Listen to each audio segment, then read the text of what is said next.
All right. So again, for our first painting, we were on the picture plane. For our second painting, we went inside the picture plane. We tried to draw a sphere, a ball. And now we are going to try to be in front of the picture plane. So we're going to try to make things look like they project forward.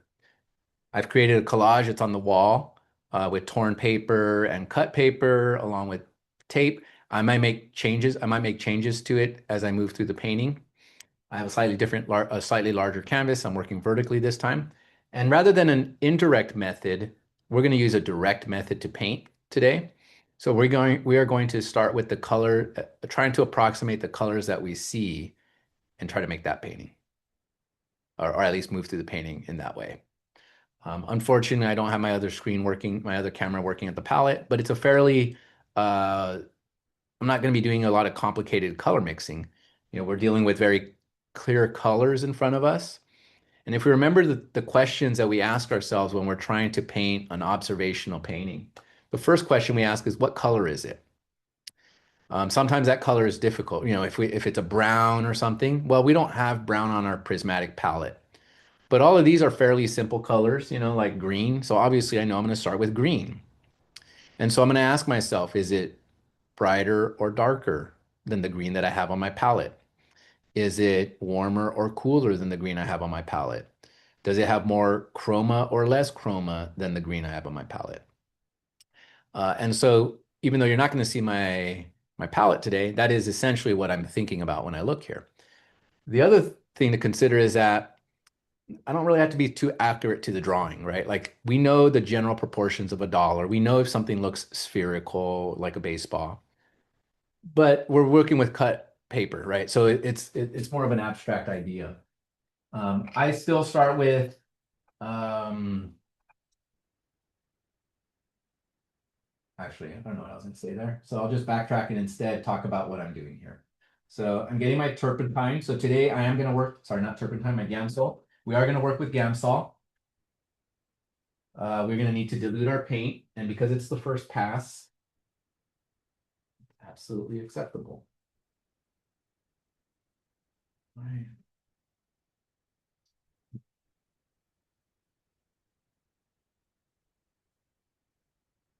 I'm going to start with a fairly small brush, only because I'm going to start with a slight underdrawing. I'm not going to do a fully rendered drawing. I'm just going to start to place things. And again, I'm not too concerned about accuracy of proportions and drawing. I have about half an hour here before the end of class. I'm going to put down a little bit of, How do we see your picture? I see your face picture. That's it. so you have to go to Christian's iPhone and pin it. It's going to be one of the other accounts. It's the account that's well, maybe not talking right now, but it should say Christian's iPhone and you'll pin that. And so I can start anywhere that I want in terms of like color and drawing. What I would recommend doing is if you feel the need to do a little line drawing, that you pick a really light color that is already up there. So I could start with like a pink. I could start with a light green. I could start with a light blue. Um, I don't know. I kind of feeling like a light pink would be nice. So I'll start with a very light sort of color to start to lay out my drawing. And the reason I'm picking a light color is that way I can just very easily paint over it later. It won't be a struggle to get rid of it. And I might even just start with like my pink passage. Again, I could determine where to crop. Do I want to include some of the background? And I think I will, because if I start here, then I have this orange that goes up here. I ask myself, where does this start in comparison With to where does this drop?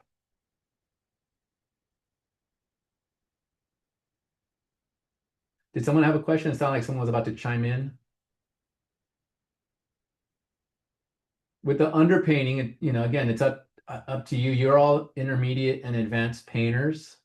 And so I would assume that you have your own ways of starting a painting. The only thing I'm asking is that maybe you don't start with a brown or black underpainting. It's up to you as to how much of a drawing you want to do. I decided I'm gonna have my pink all the way to the bottom there. I have my orange that goes out. And again, my proportions don't matter too much. I get to design it myself as I paint it.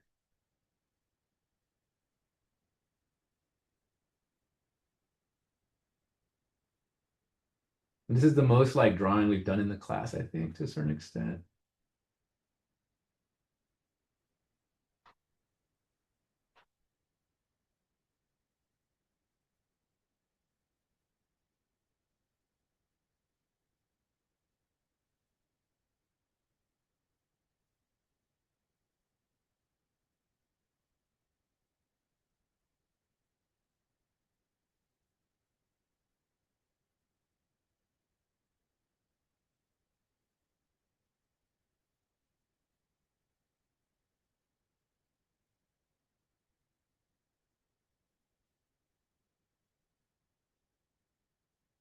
A lot of straight edges.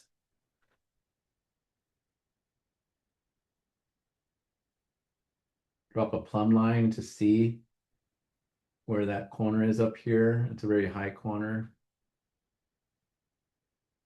That goes up like that. This kind of has a bulge out like that. Uh,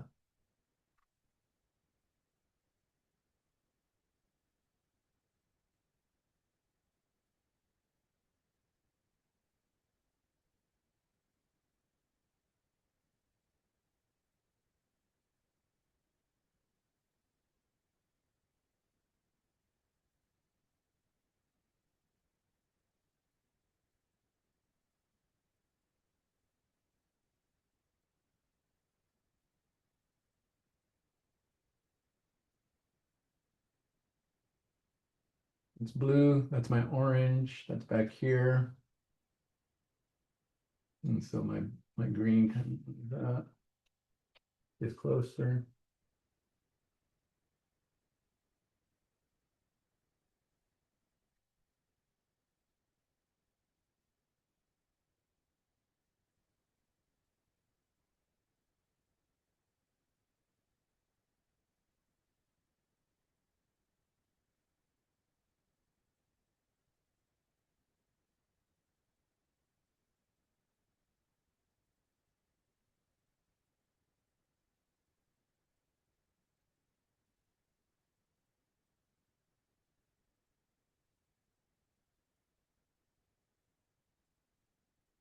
And again, I'm not using anything except for a little bit of Gamsol to get my paint to move so I could draw with it.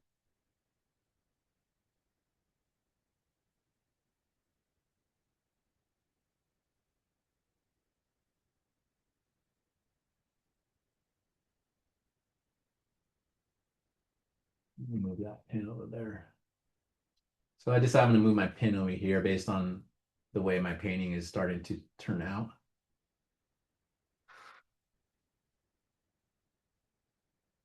That's the my purple line, my purple.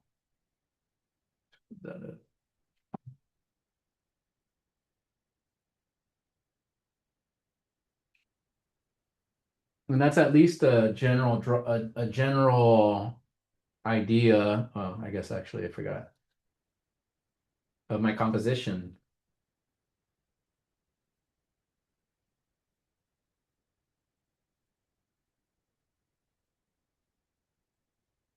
And now I can start to get close to local colors, at least attempt to. I'm just going to clean off this little area where I had my pink.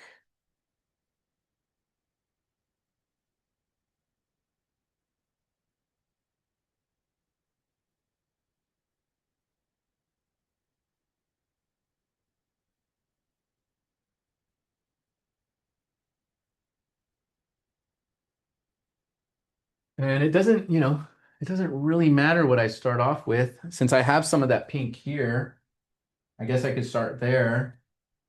I'm going to grab a bigger brush.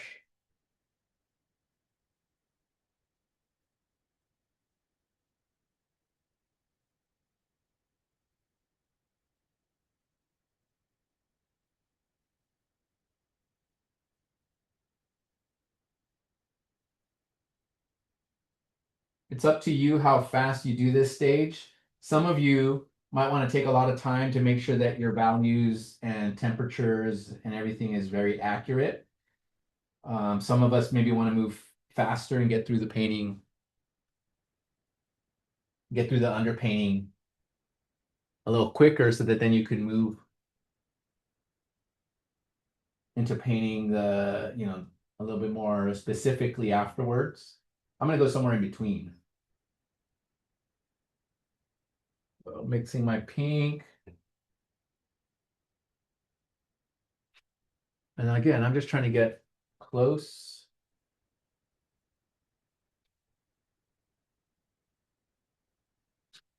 And on this stage, again, I can use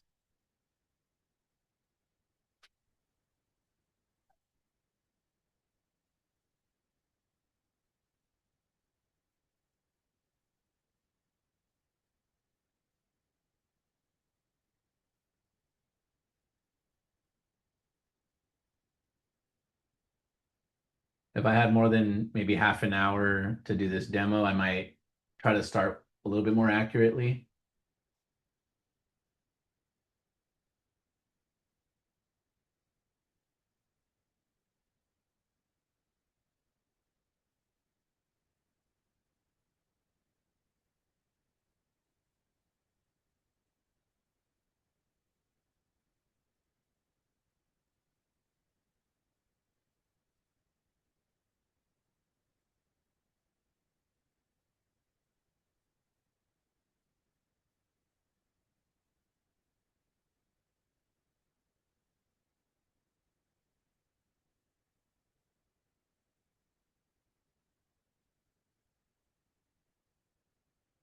It folds a little bit here, so it gets a little darker.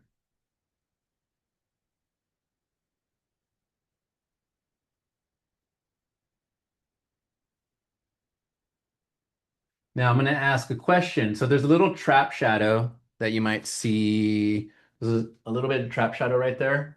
That's against the orange. It looks like you see it as like a little highlight. On your screen, it looks maybe like a reddish color. What color do you know, if it's a shadow from the pink thing, should I mix that shadow right now? Should I mix the shadow line right now? What do you guys think? Yes, yeah, think Yes. so, yeah. Yeah, I think so. All right. Maybe I'll do that. The reason why I'm not going to do that, sorry, I wasn't trying to be a trick question. It's hard for me to, I want to ask questions and get you guys to interact with me, but it's a little hard when you can't exactly see everything I'm doing. But the reason why I'm not going to is because that shadow is actually on the orange, right? If this is pink and then it's casting a shadow onto there, there is going to be a quality of the pink, but that shadow shape is actually not an object, right? It's actually a differentiation color of the orange object. This is where sometimes when people are trying to paint a colorful shadow, it'll sometimes look like the shadow isn't part of the object or on the floor. It almost looks like the shadow is an object itself. And that's oftentimes because we're not considering that it's actually the shadow doesn't, but the color doesn't belong to the shadow, but the color belongs to the object that the shadow is casting on, right? Mm, So this is orange. So that shadow is going to be a version of that orange, not a version of this pink. mm, That being said, down here, where I do have some cast shadow stuff happening, it will be a version of the pink. I haven't really dealt with that because when I look up there closely, these shadows are actually going to move towards blue and I haven't started modeling them, but I do know it's going to get darker over here. And so that's why I was okay with it getting darker there. Right.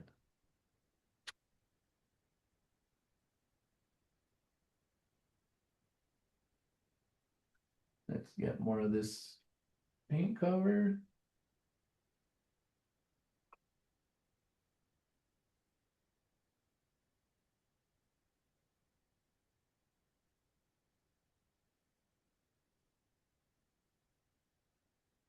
The shadow under here that the purple is casting though is part of the pink.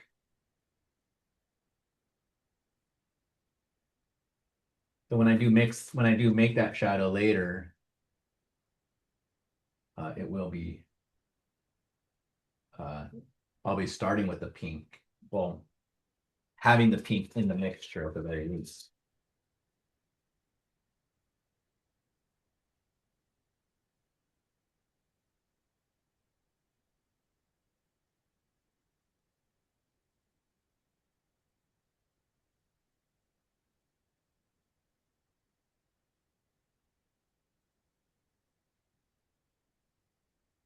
So that generally covers my pink, but as I look at it, I know that, okay, eventually I'm going to make this side lighter. This side's going to be more saturated. It already is a little bit more saturated. It already is a little bit more light. There's a little bit more of a shadow. The shadow that's under here is actually cooler than the one I made. So I'll be adjusting that later. Um, and now from here, I can go whichever way I want. I could start to say, you know what, I'm going to do the green, or I'm going to do the purple in here, or I'm going to do the blue around.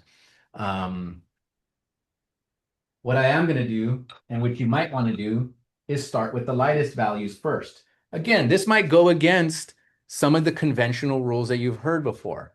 Paint, your darks first to establish your gravity.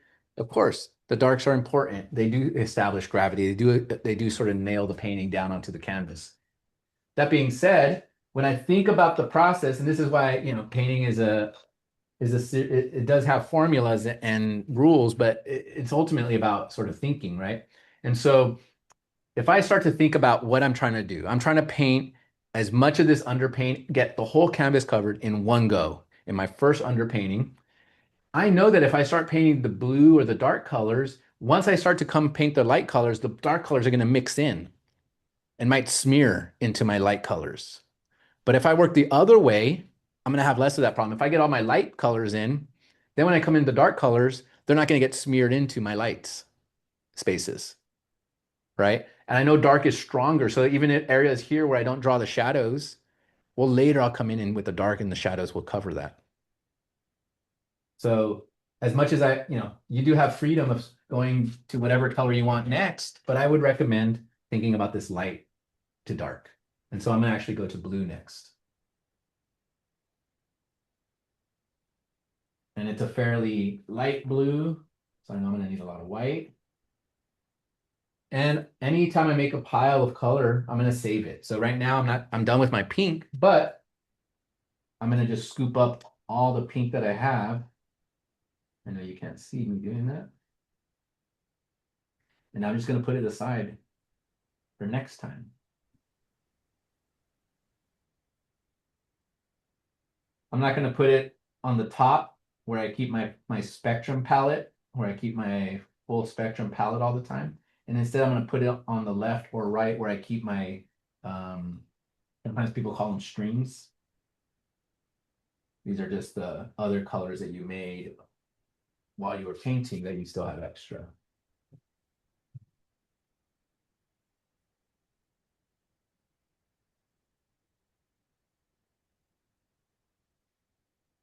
And I got about another 15 minutes.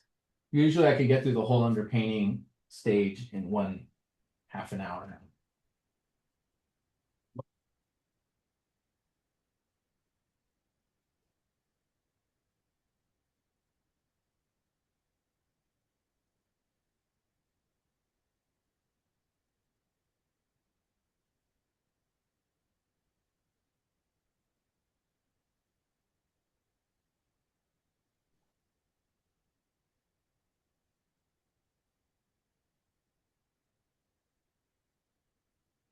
It's very light.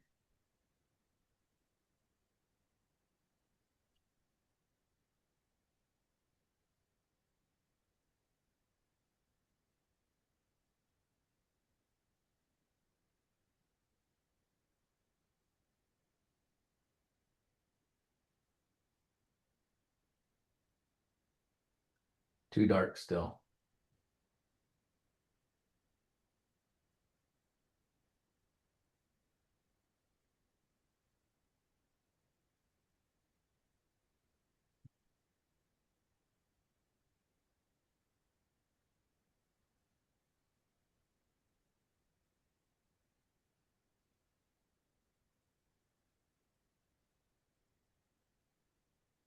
Is the screen skipping for you guys?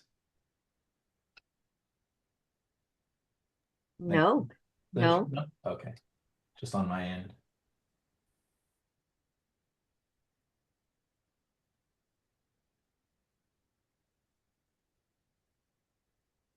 But even if I don't get through the whole underpainting, I think you guys see where it's going.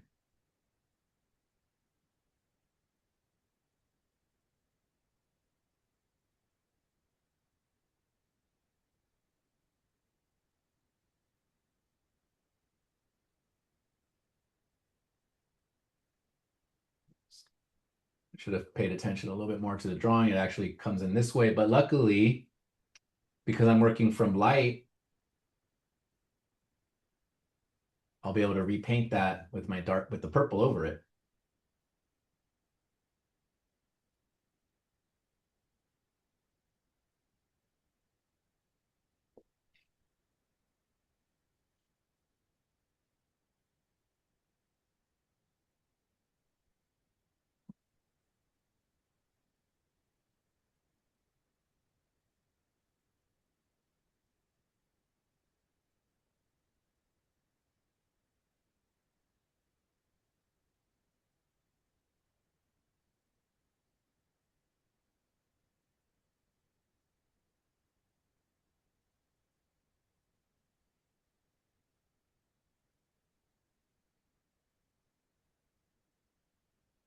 The reason why I'm not, well, there's a couple reasons why I'm not trying to be extra accurate about my color right now. One of those reasons is I mentioned earlier, I only have a little bit of time. Trying to get as much of this step done while we have class. The other reason is that we're painting on a white background, and so I can't really make very clear value color judgments yet.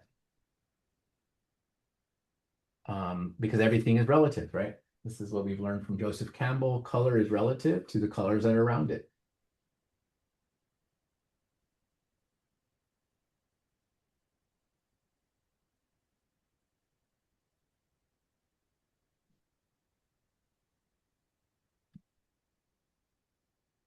This is a blurry edge because it's a torn edge.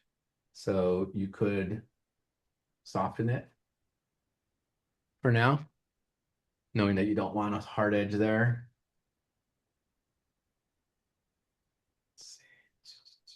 That covers all my blue for the most part. I guess I'll go to green. And if this ends up going over, I apologize. You can leave when you need to. I'm going to go ahead and continue to at least finish this first step under painting. And I think that'll take me about maybe possibly all the way to the hour, but maybe 10 to 15 minutes over. Especially if I start to get into it, because then I'm going to start to want to do some of the shadows.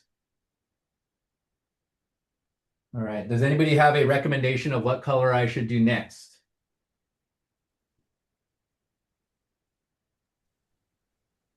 Just try. Yes. Green. Yes. Why did you pick that color?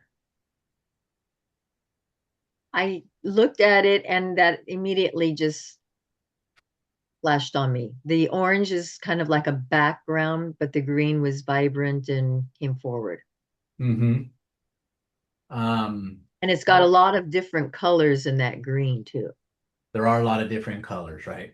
It's funny because you mentioned the orange is actually in the back, right? And again, one of the rules is supposed rules is front to back. You know, for painting a landscape, they say paint the mountains in the distance and then move forward in space. But you are correct. I am going to go to green. The reason is partially what you stated, that it sort of stands out. That's it's a big shape. It's going to cover a lot of my painting. It's probably the shape that dominates the most space in terms of distribution. But I'm also doing it because of what I had just said a little while ago. Light colors. I already did my pink and my blue, which are the lightest colors.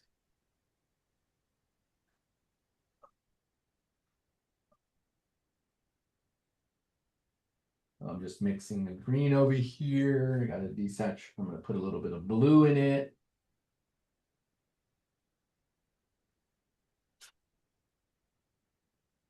And I would recommend, if at this stage, it is probably better to paint the color slightly lighter than you see.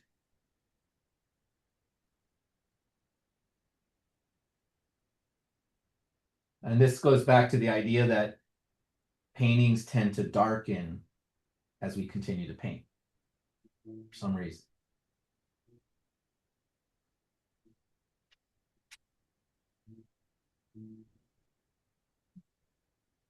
I could even be using a bigger brush.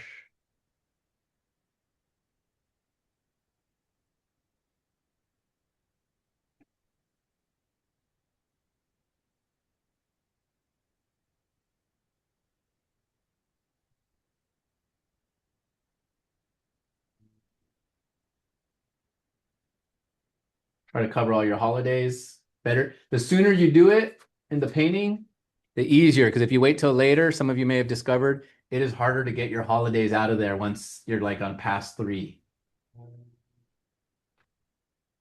So you might as well do it at the point where all your edges could be blurry anyways.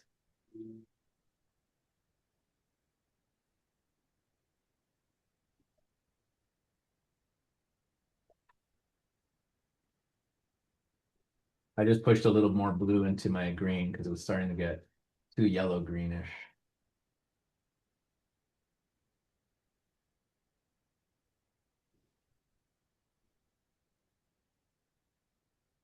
Even good to go over another color a little bit if necessary to make sure that you're going to get rid of those holidays. I can especially do that here, knowing that it's going to be purple over here.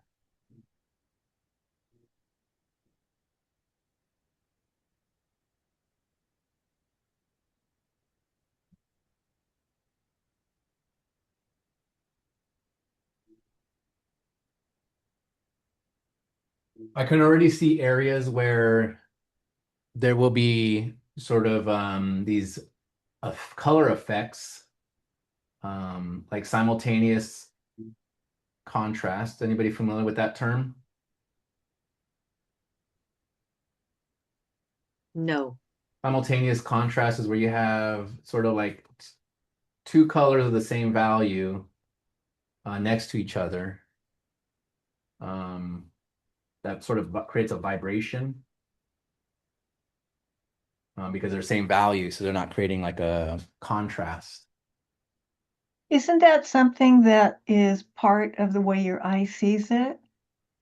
Yeah, a lot of it is optic. Well, most of what we see, most of what like painting has a lot to do with that, right?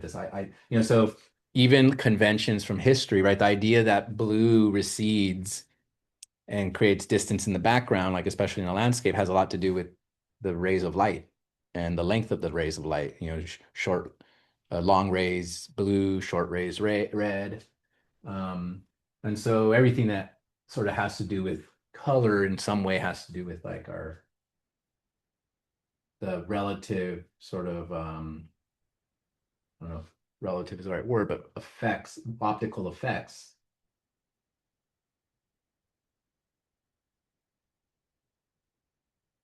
It's like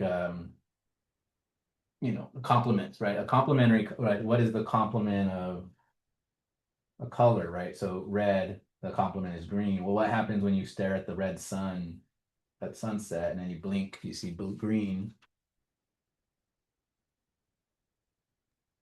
I'm going back into my memory, and I thought there was a famous painter who used that uh, optical kind of illusion to actually have the viewer mix the paint color in their mind if he painted 2 different opposing colors. Does Yeah. that sound familiar to you at all? Yeah, it's sort of like what the impressionists are essentially doing, right?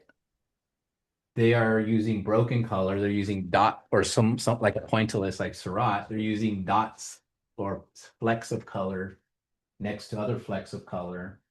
And then when you step away, it creates the impression of another color. through. That's what our vocabulary list that I gave at the beginning of the semester mentioned broken color, and that's what broken color essentially is. And now some people, their painting practice is ultimately about optics and things like that. And so I don't know who you're speaking of specifically that might have been doing it in a specific way. But all the impressionists to a certain extent, and some of the others like Seurat, the pointillist or whatever you want to call that, divisionism, pointillism.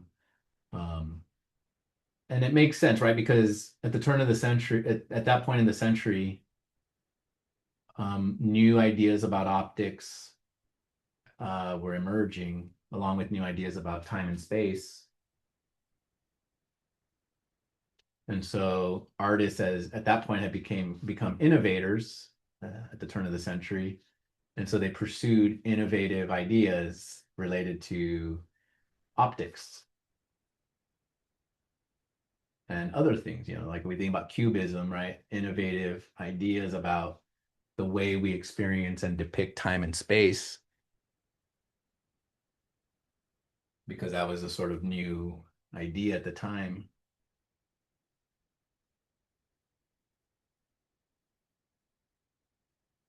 And so I think a lot of my work is actually being in relationship to technology and computers, but in a relationship of opposition.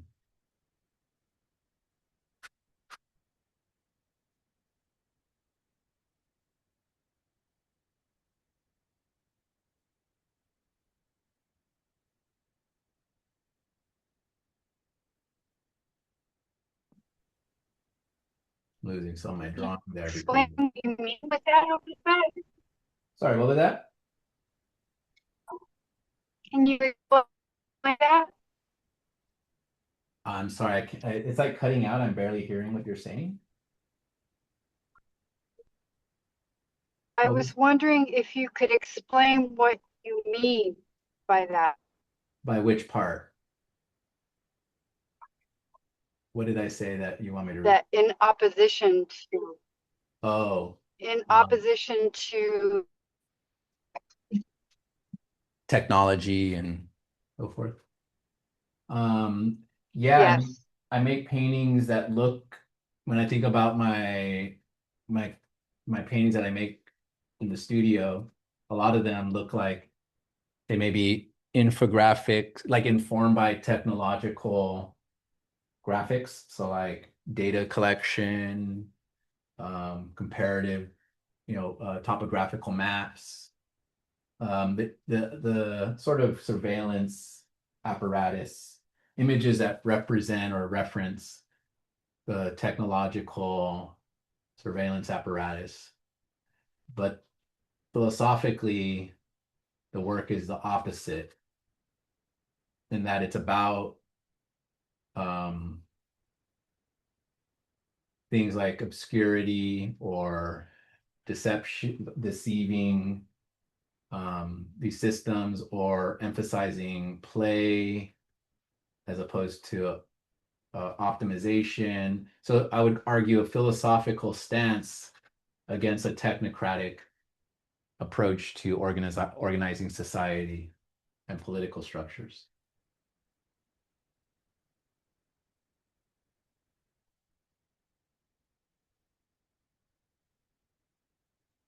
So when we see STEM, that's like the opposite. I'm in opposition to STEM. or these types of things, or the concept of optimization, I am fundamentally against.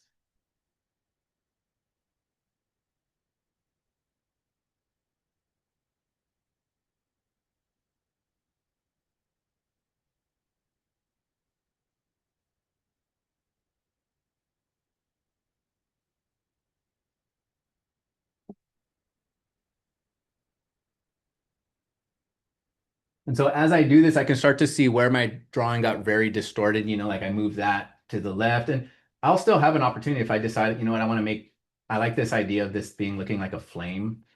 And I could see that in real life, they almost this is actually more to the right. They almost match up in height. So I'm already thinking in the end, I'm probably going to make this shape bigger. for compositional choices. So I might make that go way, this purple go way up there instead of lining up almost with this. And that's partly because I made my collage fairly quick, so I didn't really think about all the formal qualities of it. I put this line, this green area here, just because I needed it to be able to see the fold.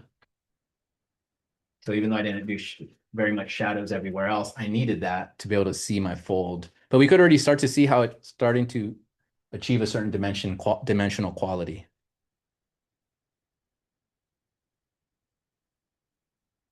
All right, I'm gonna get a big, I need a bigger scoop of green because it's taking too long to cover this.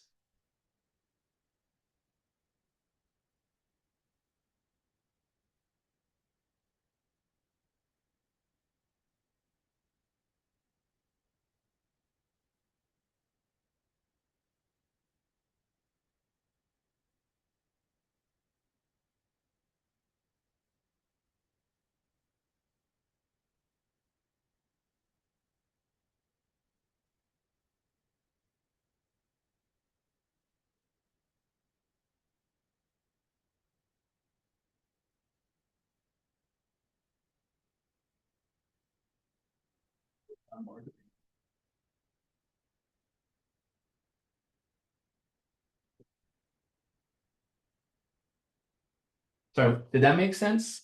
Sometimes later I'm like, I don't know, did I really answer their question? I think you did. Okay.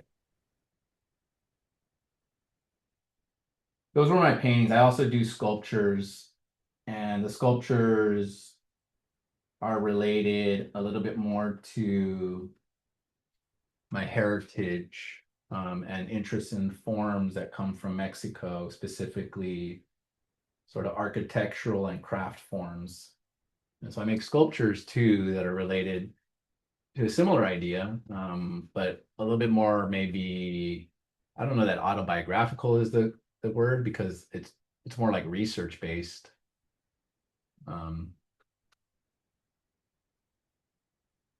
But I think about it similarly.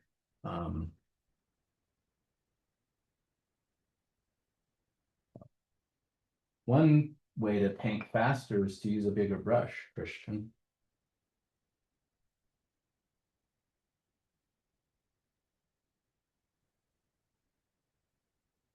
And it gets lighter down here because it flips up. Make sure I get that holiday in there. You always reshape it later. The reason why I want to get all the way through this stage here is because next week I would like to just show you the next step and then let you all do the rest of the painting yourself. Not that there's a the next step is just refining what we've been doing.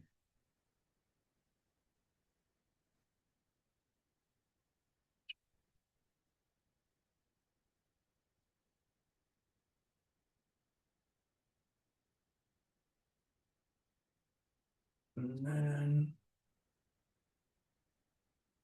let's see, we're at 51, so I actually feel all right with our time. So again, class is done if you want to leave. It looks like most of us stuck around. I only lost 1 or 2 people.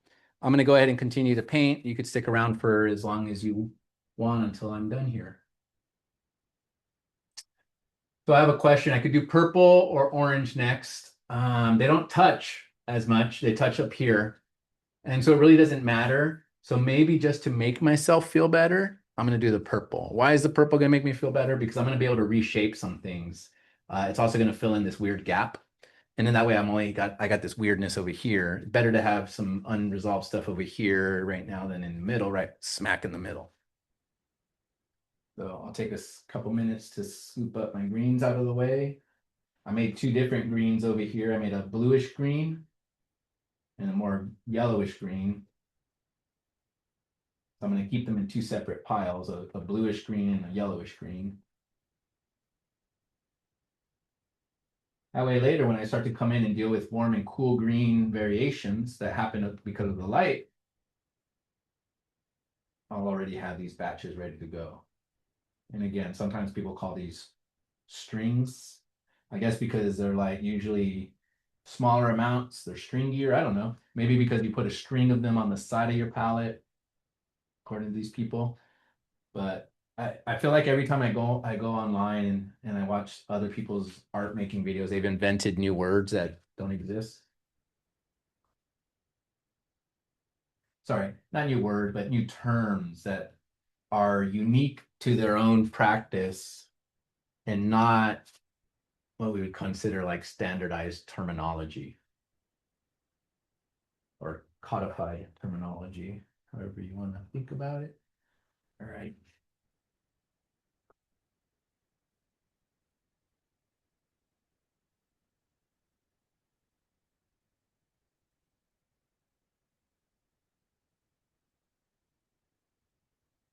All right. So that purple is dark, but not that dark. It's got some tint to it. Looks darker on your screen. If I look back on the screen, it's definitely a lot. All the color looks a lot darker on your screen in terms of the collage. In real life, they're a lot lighter.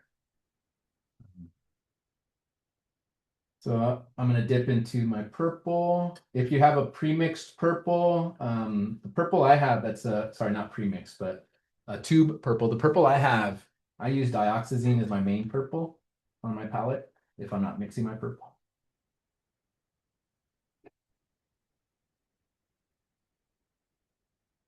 And so it's tinted and slightly desaturated.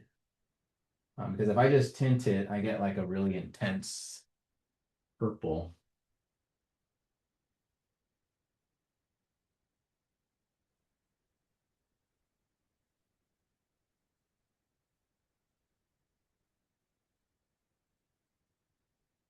So there's two ways to desaturate a color.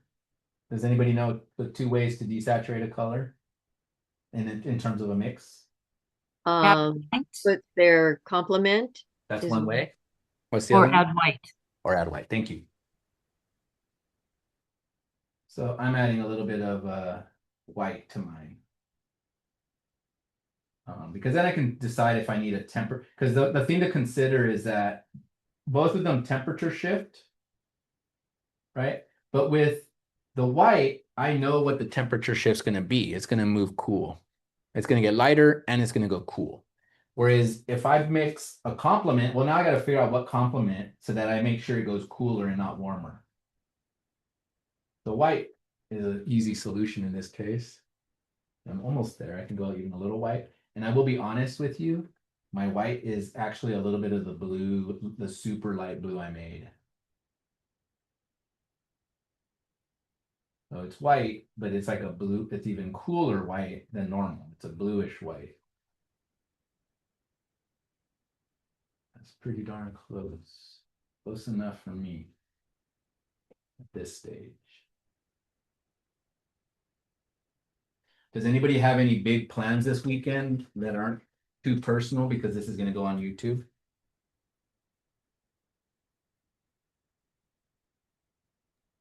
No? Well, I made a poster for a political event tomorrow. Oh, cool. I generally I can't help in my classes sometimes get political, so I try to avoid it, but I'm being general. okay. I'm going Yeah, to try not to go crazy finishing my wiffle ball. yeah. Sounds good.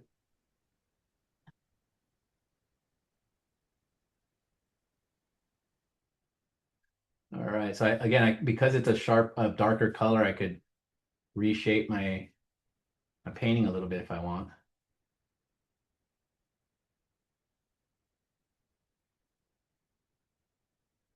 I will sharpen the painting drawing a little bit more on the next step because I like that it has a little bit of a curve this way. My color is getting a little dirty and that it's pulling in some of the colors around it. But again, it's a darker color, so it doesn't matter. And this is the one where I messed up earlier, so I could reshape this here. I have a question, Yes. and that is if I have white in my collage Mm-hmm. and I have put gesso on my canvas, do I have to paint it white? Would you suggest, as I'm saying, I'm going, of course you should paint it white, but what would you say? Yes, I agree with what your brain started to tell you. Oh, I didn't want to. Okay, thanks. And the reason why is because A, it's not as white as you think, the thing that you're looking at, right? Because what you're doing, you're setting up a fiction, a world in this painting, right? True. So the whites that exist don't, you know, don't, this is the what, right? So in our real world, what is white? White is like maybe if I look up at my light, Hmm. the middle of the light is white. Hmm. Even my white walls are not that white. Yeah. Okay. And I'll have what light on it as well. So Yeah, you'll have white, and then you'll have to look for the value because there's going to be some value change in those whites. sure. Rats. Thank you. Yeah, no worries. And there maybe even there's going to maybe even be temperature changes. It depending on the color of your light, it might be cooler white on one side, and then depending on where the white is on the in other areas, it might be warmer white in other areas. It might transition.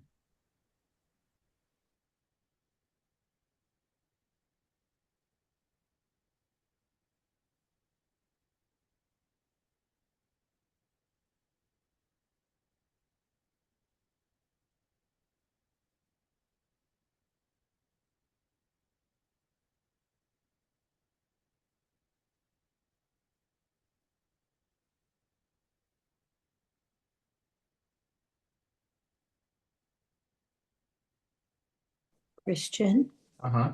Dorina here. I have a question for you. Yeah. When we say white, we're usually, at least I'm usually using titanium white, Mm-hmm. but I also have some mixing white. Can you tell me, besides for the fact that it's used for mixing, why we would use something like that? It depends. I'd have to look at the paint tube itself, but sometimes there's a mixing white that is semi-transparent. Oh, and the purpose then? Uh, it affects the color less sometimes.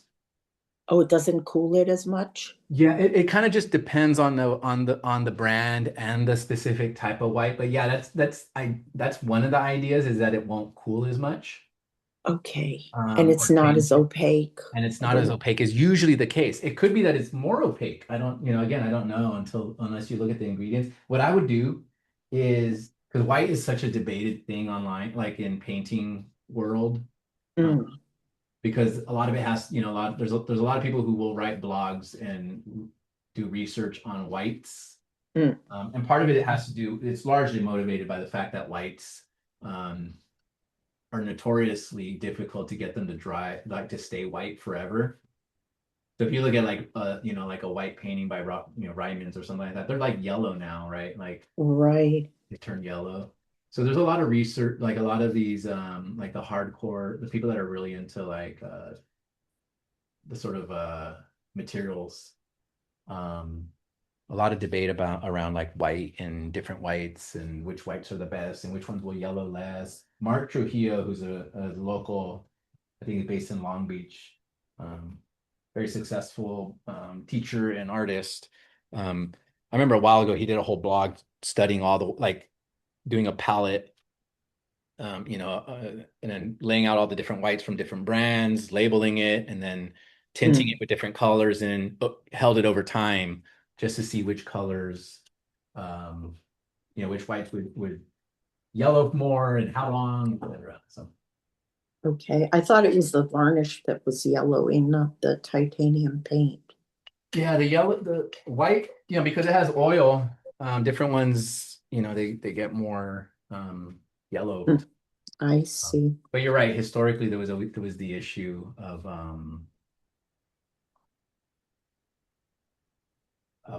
them varnishing old paint, and for a long time, we just thought these paintings were yellow. Thank you. Welcome. Yeah, I wish I could give you a little bit more of an answer on that one, but I find that titanium white is pretty good. It's pretty standard. It does everything you need. So my yellow or my orange is intense, but it does have a little bit of a tint to it. And in this area, I'm doing, actually, I wanted to move it. I don't like, so this is actually supposed to move more at an angle. So I'm going to try to force it. There you go. There we go. I put enough paint on there. It forced it, but it did blend in with it a little bit. That's something I can correct and pass to. I'm just going to make sure not to blend it around. I'm going to leave it there. Because if I start scrubbing it, I'm just going to make it more dirty everywhere else. Whereas if I just leave it, I just covered it and then leave it, it'll just dry and stay there, and then I'll take care of it later.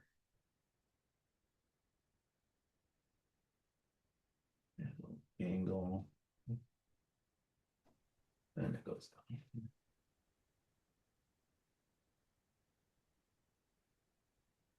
And Christian, to the left of that orange, do you plan just to leave it white like your wall? Yeah, I'm going to. I could go all the way to the edge, but I think it would make a more interesting image if I had that. Because this side's going to be white. And then down here, I have another spot down here, and that'll be gray of the wall because it's in shadow. If you look right there, right, it's going to be gray, but then over there, it's going to be white. So I like that idea. Yeah, then it looks like your pink is protruding out, huh? Yeah, exactly. And we don't know how the pink might go forever, but we know it cuts off right there in terms of the collage. But in terms of the fiction of the picture, it could go on forever. That's what I liked about those, I don't know if you've ever spent any times with what's his name? Mondrian paintings. You could see that in some of the grid paintings, the lines stop before the edge. And in others, they go all the way to the edge. And so there's an idea that the grid is like goes inward versus expanding forever. And in some, they go off partly, and in others, so they're very fascinating sort of grid paint. I know a lot of people don't care for them, but I think they're pretty interesting. Now, do you think about keeping the colors in odd, or do you not think about it? You just look at it, and if it's balanced, it's balanced. Balance is an interesting thing. I was actually just talking to my wife about, we were talking about balance the other day, because we have two trees out front. They weren't necessarily centered, and they were huge. They were overgrown. They hadn't been trimmed in forever. And so we had to make a decision about trimming them. They're also causing problems, like half the house is cold year round. And so we've been wanting to move the bookcase over there, and we can't, anyways, point is we had to make a decision about the trees. We only cut one and we trimmed up the other one. Mhm. And when someone saw it, they're like, oh no, we like the house was balanced when it had two. Yeah. And my wife and I thought that was funny because we're like, actually, balance is in relationship to harmony, Uh-huh. balance and harmony. And we think it's more balanced now with this asymmetrical sort of approach because there's a more harmonious quality to the house, to the layout of the house and the yard now. Mhm. And so, yeah, the question of balance is interesting because we sometimes think it means symmetry, and it doesn't necessarily mean symmetry. It could.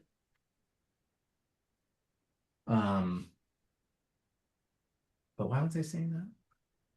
This happens to me. Well, I was asking about do you think of balance or odd numbers of color? When I made the decision here, I thought odd numbers. Yeah. Because I do recommend you pick odd number of, like, let's say we're doing a still life, it's like odd number of still life elements, depending on what kind of still life elements, odd number of colors. So I did pick 5 colors, but then I actually added a 6th.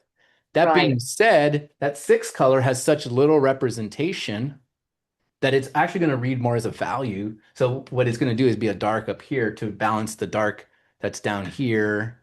But you're an expert. See, this is why I brought it up, because I would go with the odd numbers, but you have this fabulous justification for bringing in 6.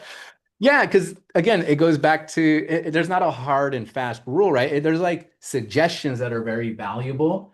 And so I Yeah. think the suggestion of asymmetry, meaning or odd number, is a good suggestion. Yeah. It's to be considered because we tend to default to even numbers. We tend to default to pairs. We tend to default to center. But other than babies, generally we find asymmetry more visually interesting, more visually engaging. You know, babies Right. like symmetrical faces. Mhm. I'm not a baby. Hmm. That's Okay. yeah. So that's a good point to note, right? Because I picked 5 colors, but then Right. you put a tape in there, and I'm like, oh, that added a 6th color. It Mm. doesn't feel, but because there's so much diversity in the shapes and sizes of the colors themselves, I think it becomes a little less important, maybe. But then if you have the tape, that's another color, Mhm. and then you have the white, so that's your 7th Oh, color. there you go. Thank you. You just yes, thanks. I justified you. Thank you. I actually knew I was testing you. Uh-huh. Uh, just get a little bit of this little shadow in the corner here. And so would you say that once you put all this color down, you're pretty much done, or you're going to work on the shadows after? Would you guys like me to continue working to get the I shadows got to in? get going, but Okay. I was just kind of curious. So I think I'm gonna try to block in my shadows right now. Uh-huh. So if you don't stick around, that's okay because it'll be on YouTube. Okay, great. in gallery view with the actual collage in the background and your canvas in the front, it looks really accurate. Thank you. Yeah. Yeah, I can see that, obviously, we're all more critical, like, I can see in real, like, there's things I distort, like, now that I'm gonna make this bigger. And so right now, I'm just my goal right now is just to get this, as much of this as surface covered. And then right now I'm actually gonna jump over to doing corrections and um, putting these shadow shapes into. I'm just trying to get this wall in here real quick. Okay, well, you have a fabulous weekend and everybody else, and thank you, whoever's left, for giving me comments. I really appreciate all of that. Really do. Thank you. Thanks anybody else that's gonna leave right now. I'm almost done here anyways. Like I said, sometimes you start getting involved and all of a sudden it's like, oh, well, the baby's quiet right now and I'm not being bugged, so I'll just keep painting.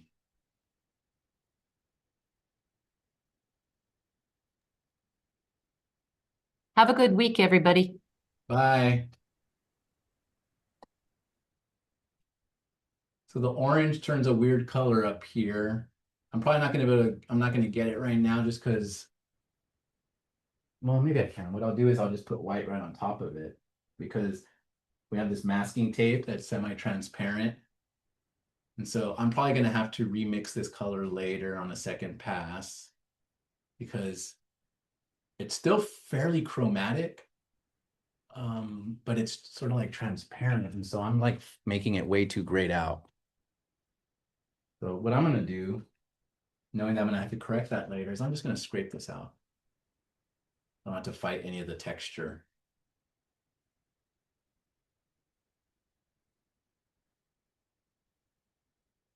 Okay, that's out.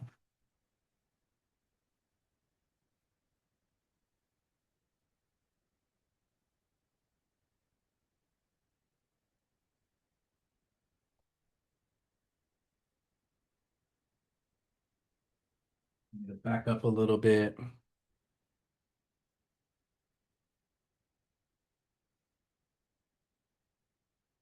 I'm gonna pause for a few minutes and then I'll pick back up.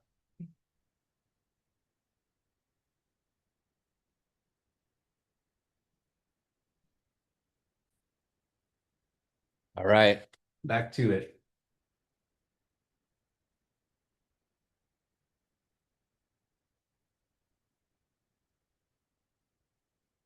Get this white wall right here real quick.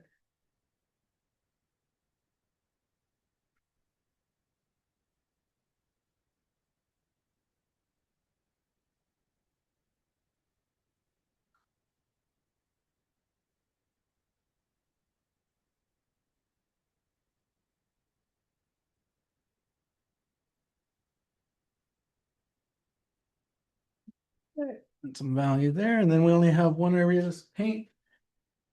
And then we can start to deal with some of these cast shadows and maybe reshaping some of the drawing.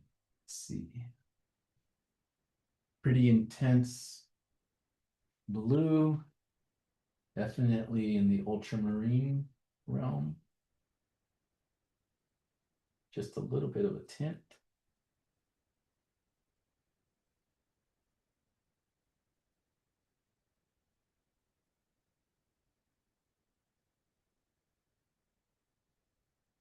Very dark compared to a lot of our other values in here. Just scrub it in. Actually, just a little bit of Gamsol.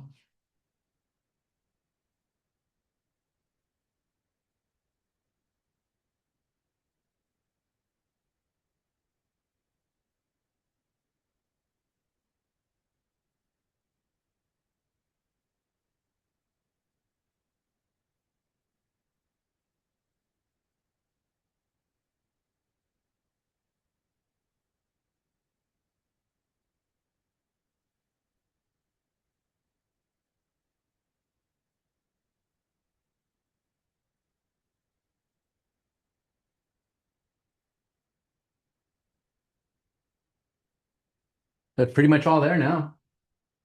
Again, I zoomed past, I zoomed through this assignment. I didn't take too much time, like getting my values and everything super accurate.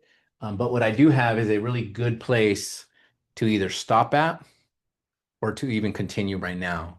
And I think I'm going to go ahead and continue just to get my shadow shapes in. I'm not going to refine too much. I just want to get these shadow shapes in. And along the way, I might as well restructure some things that might be a little wrong.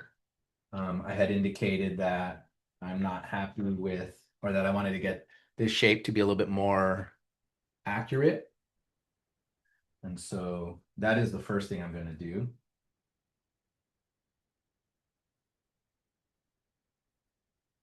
A fairly quick move, I believe, as long as I don't mess it up.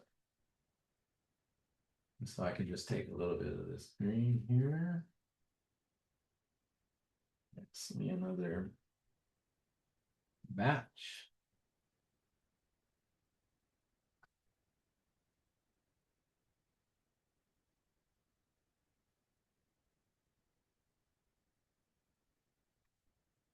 I could even use my palette knife. Well, let's say to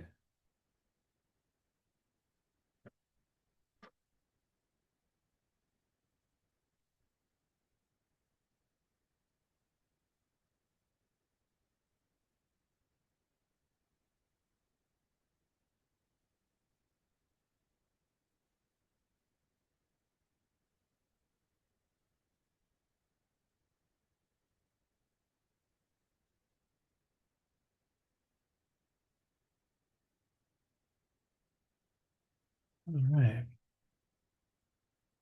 So most of the paint, this rework of this little element here can be done by painting the shadow.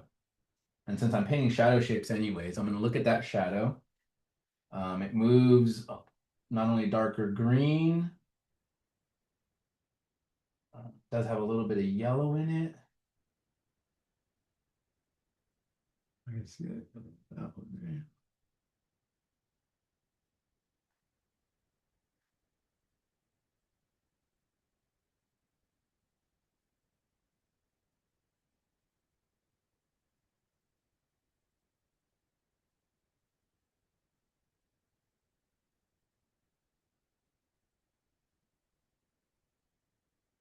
And it has nice soft edges, so I'll make sure I keep the edges soft.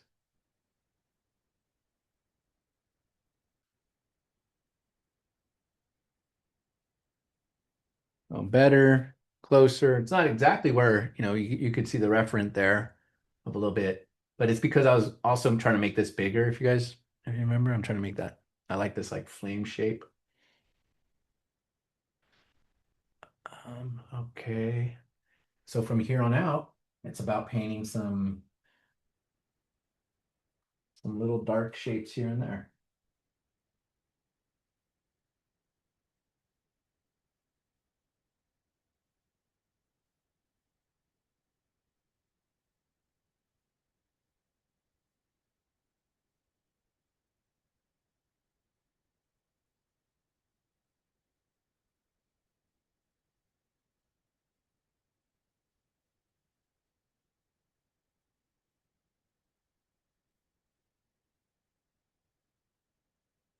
I'm just getting them generally in there.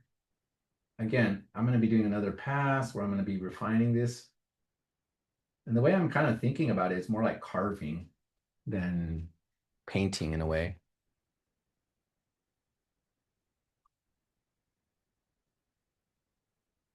That's my dark purple. I don't really have another dark purple. There's a little bit of a light purple line there, but I'm going to deal with that. That's like a finishing touch where there's like a little bit of a trap shadow in there. That's later because I'm not even sure I'm happy with that shape yet. I might repaint that. But what I could do is I got this green in here. Still have a little bit of the green I squeezed down. So what I can do is I can mix the green with this cerulean blue that's a little darker. Maybe a little bit of ultramarine so it doesn't go too green because it's going to start to go a little too green. I kind of want it to be a little bit bluish green. Put this little bit here. Goes up and then down.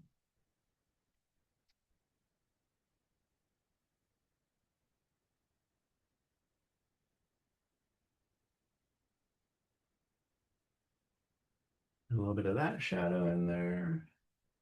We refine it. Again, it's more like a drawing stage, but I'm trying to get some of the shadows in this drawing stage. Because then I can, if I have some of them in the drawing, I mean, in this painting stage, that means in the next stage, I can go right to refining them. If I don't get these in on this stage, well, then the next step is actually going to be me trying to get them in. But if I get them in here now, then the next step, it's just reshaping them, finessing them, and then that way I'm set up for pass 3 or 4 where I will start to refine.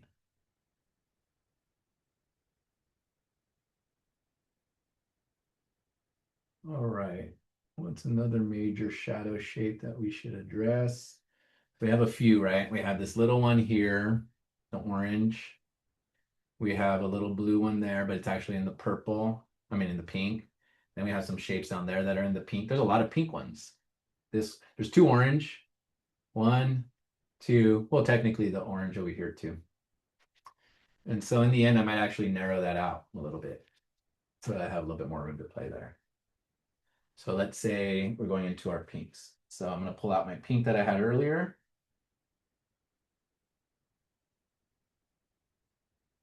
And I'm just going to make it a little darker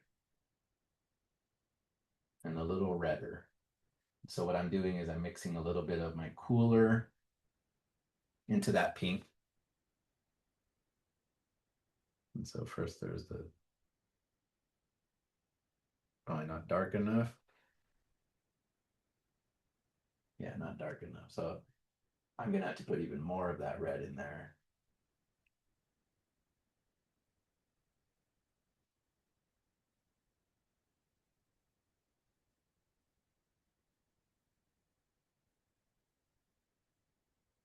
And then I can see that it's a wiggly shape because it's a torn edge and it starts off thinner and then gets thicker.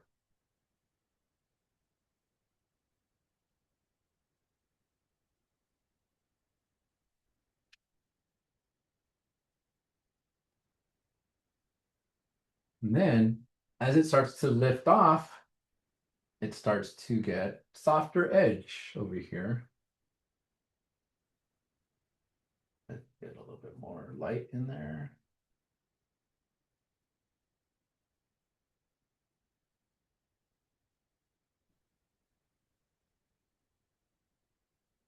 There we go.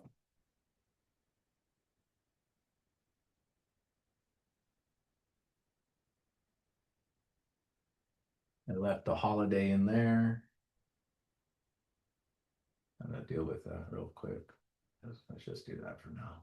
Deal with it more seriously later, because that's actually probably just the blue going over.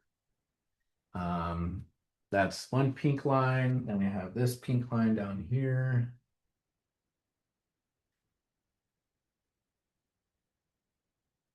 That one's a little tougher because it's actually sort of thin on there. So I'm gonna have to do that next time. And then I have this nice one down here.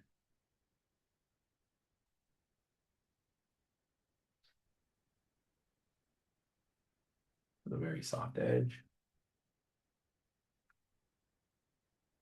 This green needs to go back over because I went too big with my purple, but that's all right. I'll just go over it on the next pass with green and correct that. We have another little pink line here where we get this cash shadow. Yes, there are other sort of values in here. There's like a bluish cash shadow that's happening in here, but that's for next pass. Right now, again, we're drawing stage, quote unquote drawing stage. And so that's what I'm dealing with. Okay, no more pink shadows. No, no up there. Now our orange shadows. So I'll take the orange I had earlier. It is significantly darker, but not necessarily more chromatic. It actually is maybe less chromatic, so I could even add the complement to make it less intense in terms of chroma. And then this shape starts off fatter and then gets thinner, and it has a point.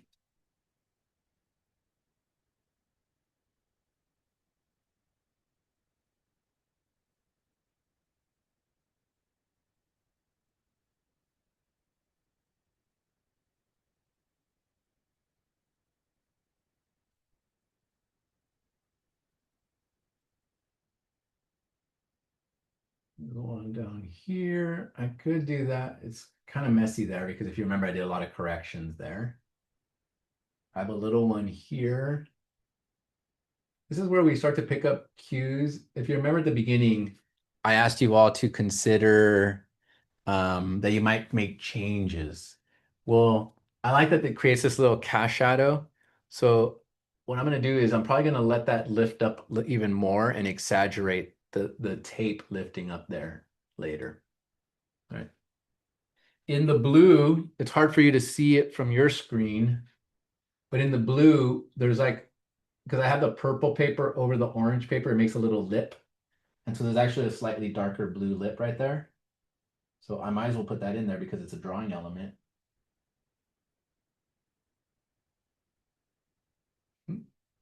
I'll just put that there for now.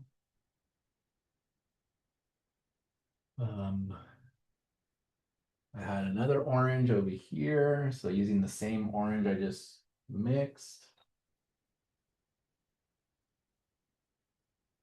And this is also a torn edge. So it too will have a little bit of a wiggly quality to it. And there's two of them. There's a slightly darker one that's like right up against, that's thinner. And then there's one that's a little lighter.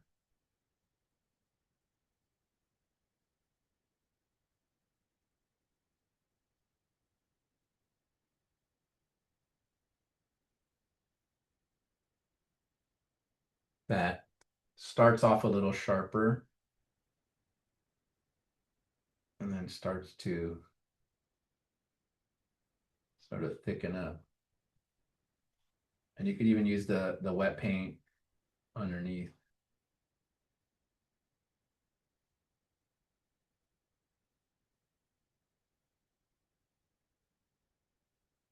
And my shape kind of went out of whack. But what I'm going to do is when I repaint this orange, I'm going to reshape that a little bit. And then I have this here.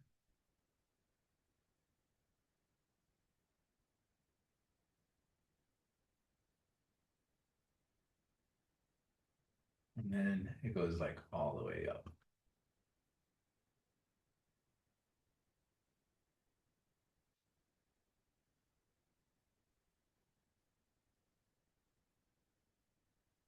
So this shape actually comes under here as I did forget one pink line here.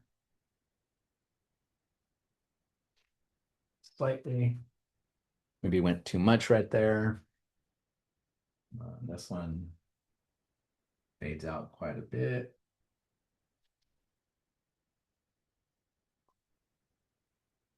You just have this orange line that starts off very thin and then gets thicker. We're gonna probably redo this one later. Yeah. That's gonna take some finessing in that corner. But at least they got it in there. And then I think our last major shapes to deal with will be the blue on the right. And that one's interesting because we've got a couple different things happening there. We have at least two blue shadow shapes, one that's significantly lighter than the other. And so we could start by doing the darker one. Starts off thinner. It's also a torn edge. And does that. And then a much lighter one over here.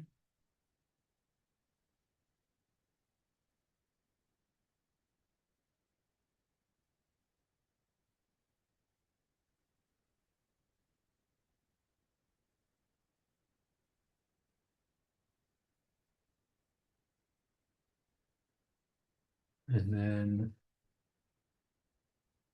a sort of thin one. Starts off thin and starts to get bigger as it goes up.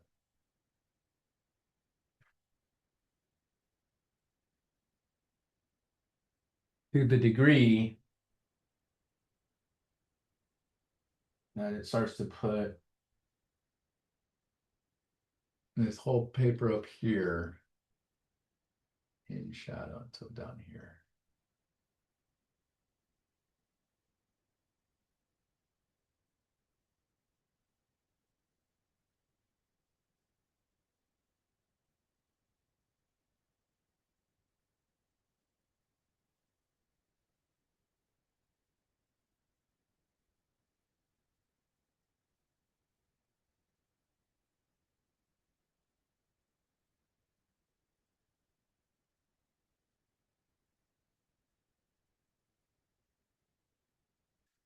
All right. I think I feel comfortable leaving it there.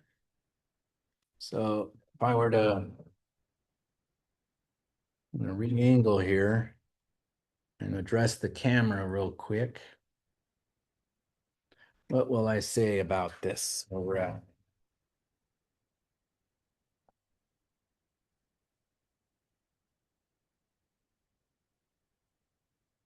Okay. So I, for the most part, got the entire, what we might call a drawing in. And the only reason I'm calling it that, a drawing, is because it's all about shapes and lines. I didn't really focus too much on, getting a very specific color relationships and light logic and all, light and all that. And so from here on out, we can see that. Oops.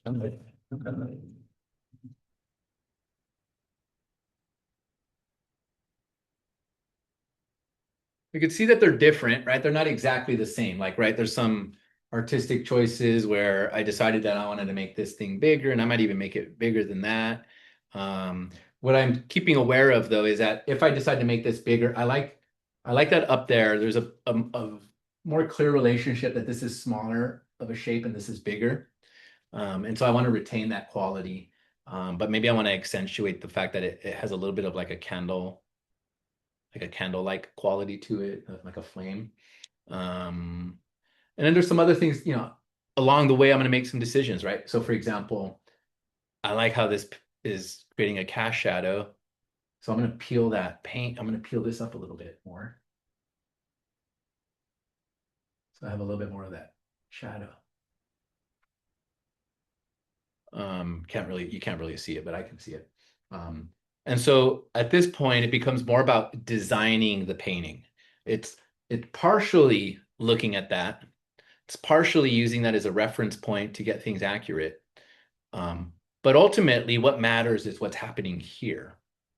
And this is where we have our artistic license. This is where we make conscious decisions about forms, relationships, colors. So if at any point you feel like you want to replace, take out a thing, you could rip it out. If you want to add something into it, you could. If you want to alter it in terms of the painting, make something wider and thinner. Maybe there's compositional or formal choices that you didn't fully consider when you were making the collage that now that you're making the painting, you can consider. And so think of this as designing a picture, designing a painting as much as it is an observational based assignment to help you improve your technical skills, right? And that puts us at the end of this first pass on the demo. We'll probably record a second pass, and that's it. From then on, it's up to you. And then we'll go forward from there. Thank you. You have a nice day. Thanks. That was interesting. Thank you. I didn't know who showed up or stayed around. So happy painting. Have a good day. Enjoy your Okay. weekend. Thank you. Bye.